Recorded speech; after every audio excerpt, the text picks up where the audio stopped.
Welcome to Click's Rooster in Gaston County, North Carolina. For those of you who don't remember Click or didn't know him, he owned Carolina Harley-Davidson along with his wife Diane, and we're filming the calendar with one of Richard Wright's bikes from Lexington, South Carolina. He owns a chop shop down there. Let's bring Richard in, meet him, and ask him about this bike. Richard, can you come on in? Welcome. All right. How you doing? Good to see you again, man. Well, you've got another interesting bike for everybody. Tell us about this bike. It started out as a 91 Fat Boy, and it's a good friend of mine, and we wanted to customize it for him, so we kind of cut it up and redid it for him. We cut the frame, extended it, stretched it, made it a single down tube, put a 26 on it, stretched the tanks, made him a set of custom bars, and made it a bagger. Now you got some extended forks here. Correct. And, did you fabricate these, or are these No, sir, Harley? they were stock Harley, and we just extended them. And well, we did a stretch and rake in the backbone to make it accommodate that front end.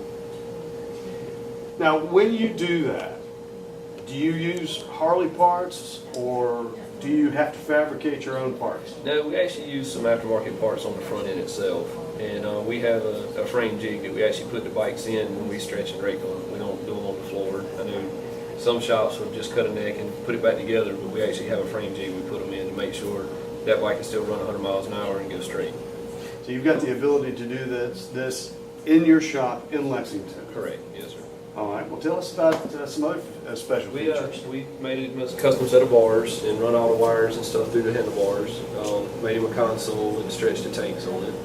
And then did away with the running boards and put forward controls on it. So it accommodated him. He's pretty tall. To say he must be a pretty tall guy. Correct.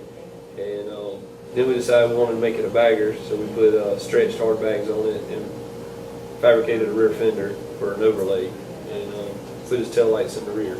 All right, now I know that there's something unique about this bike, and that is how you get into the bags. Can you show us? Yeah, we actually have it on remote, and basically just they'll come open.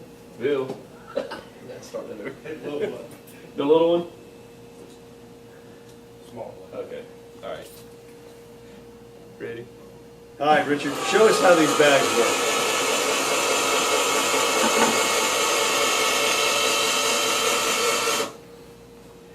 Now that's a nice way to get into your stuff, isn't it? And not only do you get into it that way, but you got some LED lights, Yes, sir. so you can see exactly what you got.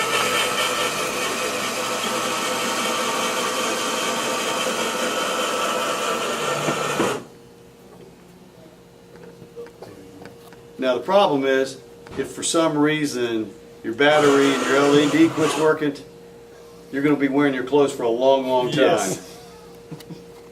Thanks for joining us today with Richard Wright, the Chop Shop in Lexington. What a great bike. Another example of what you guys do.